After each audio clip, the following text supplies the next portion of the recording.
Hi hello అండి, నేను మీ PR boutique ప్రసన్నాని.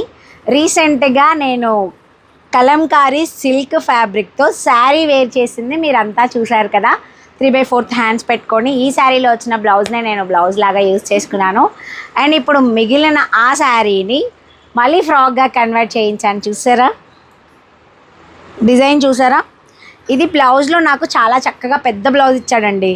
So నేను కట్ చేయని దగ్గర కొంచెం ఎక్స్ట్రా వచ్చిన దాన్ని కట్ చేయకుండా అలా ఉంచేసి ఈ పార్ట్ని నేను ఈ ప్లేస్కి యూజ్ చేసుకున్నాను. పళ్ళు మళ్ళీ సపరేట్గా ఇచ్చాడు. ఆ పళ్ళు నెక్స్ట్ టైం దేనికైనా యూజ్ చేస్తాను. ప్రజెంట్ ఇదైతే ఫ్రాక్గా రెడీ అయిపోయింది. చూసారా? బ్యాక్ యాజ్ యూజువల్గా హై నెక్. నేను చెప్పల్స్ వేసుకున్నాను కాబట్టి పైకి ఉంది. జనరల్గా ఇది కరెక్ట్గా నేను చెప్పల్స్ లేకుండా ఏ లెంత్ అయితే ఉంటానో ఆ లెంత్ కరెక్ట్ సైజ్ అనమాట. సో ఇది స్కాలప్, ఇది స్కాలప్. మీ దగ్గర కలంకారీ శారీస్ ఉన్నా కూడా ఇలా స్టిచ్ చేయించుకోండి. లేదు మీకు కలంకారీ సిల్క్లో ఫ్రాక్స్ కోసం ఫ్యాబ్రిక్స్ కావాలంటే నన్ను కాంటాక్ట్ చేయండి శారీ కావాలంటే. సో మీరు కూడా ఇలాంటి ఫినిషింగ్స్ ఫిట్టింగ్స్ కోసం ట్రై చేస్తున్నారా? అయితే కాంటాక్ట్ చేయండి పిఆర్ బొటిక్.